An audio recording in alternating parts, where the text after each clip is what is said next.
I'm not going to get political, and I don't really want to do that, but the recent chatter about conscription, I almost said subscription then, and I've just been thinking about that as an ex-soldier myself, who's been through the recruitment process.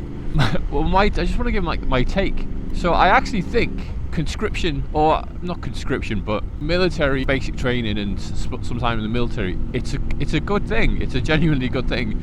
I mean, there's a lot of people there who would benefit from it. I mean, a lot of people that wouldn't, obviously, but in general, there'd be a lot of people given a bit of structure, a little bit of discipline, some actual fitness, and how to take better care of themselves.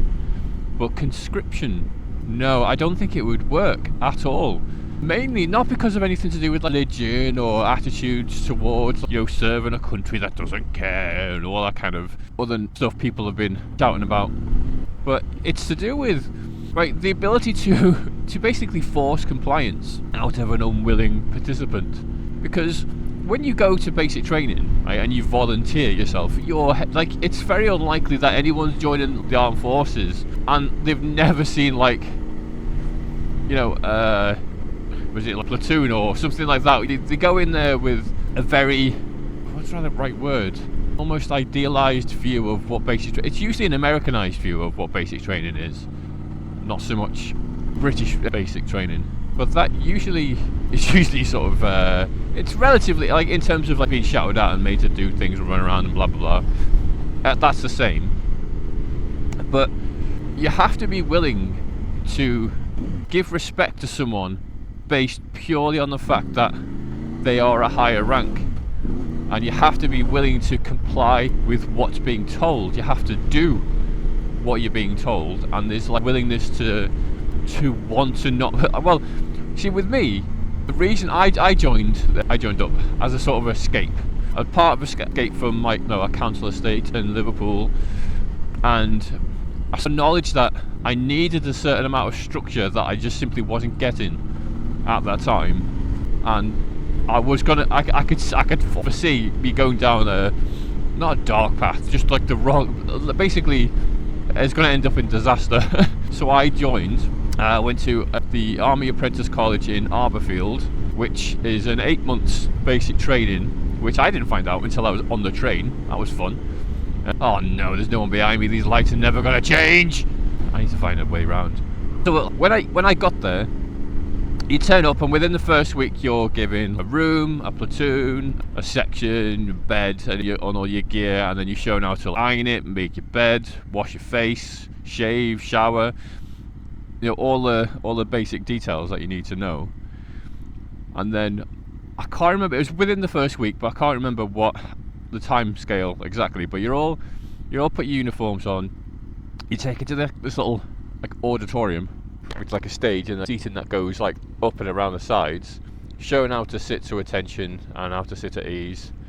And then what follows is just a lot of shouting, fear, panic, and a lot of pain. And anyone who's been to the Army Apprentice College and C Company in particular will know that you get to meet Larry the lamppost. You get to know him very well.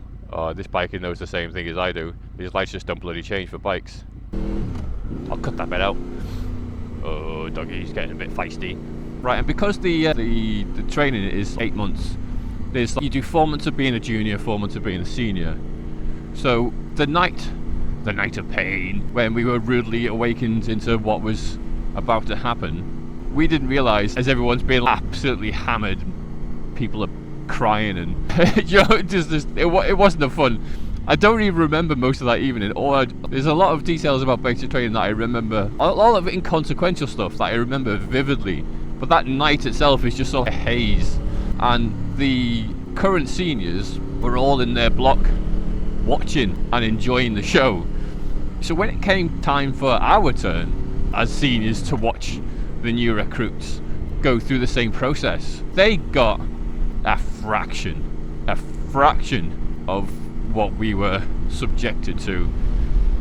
And through the years, it's only gotten worse in terms of a lot more handicapping in the way that people have, senior officers and NCOs have to discipline people.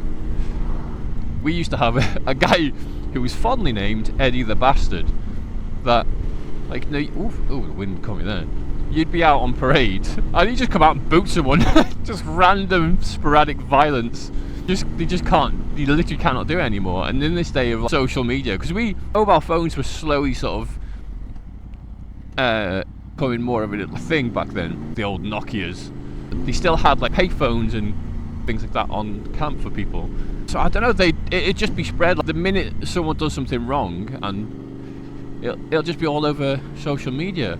In the phase 2 training or the trade training for the review, which I was in, right, you go to Borden, do your first course, and then you go get posted with a unit, and a few years later you go back to do what's known as an upgraders course.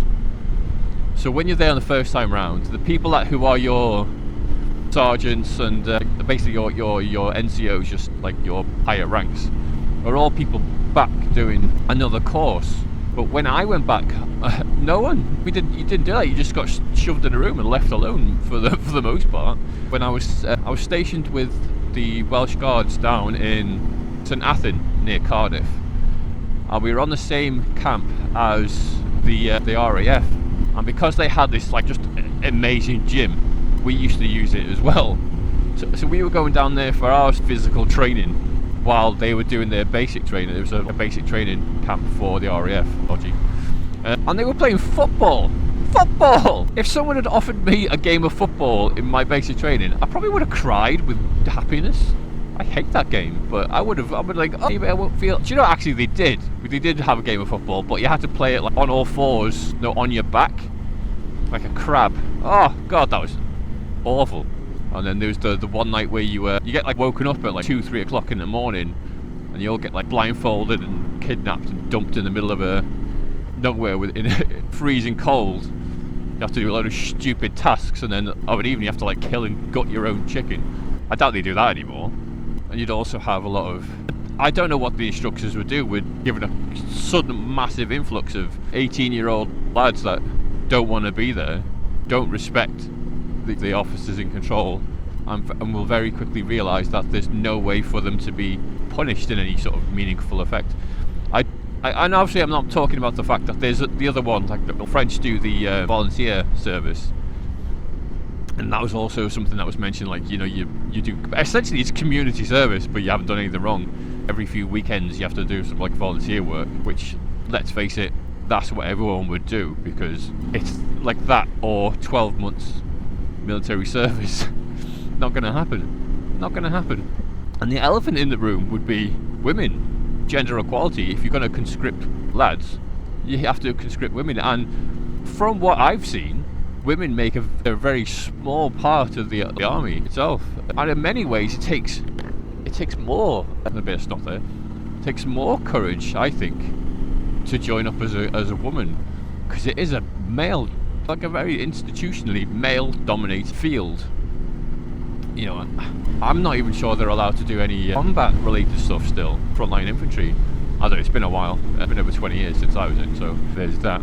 And a lot of them struggled with the physical aspects of it, and there's a lot of where I work at the moment, there's a lot of young girls there that just wouldn't survive. They wouldn't make it. It would mentally destroy them. Even the softly approach that's currently being used. I'm cutting the corner. I'm cutting it. When I heard it, I thought, do the Tories want to lose? They're unlikely to do well at all in this next election, but saying things about conscription is almost saying like, yeah, we don't lose, we're just saying any old crap now. But the fact is, there are people worrying about it. It feels like it's probably a distraction from something. Get everyone talking about this while something else happens.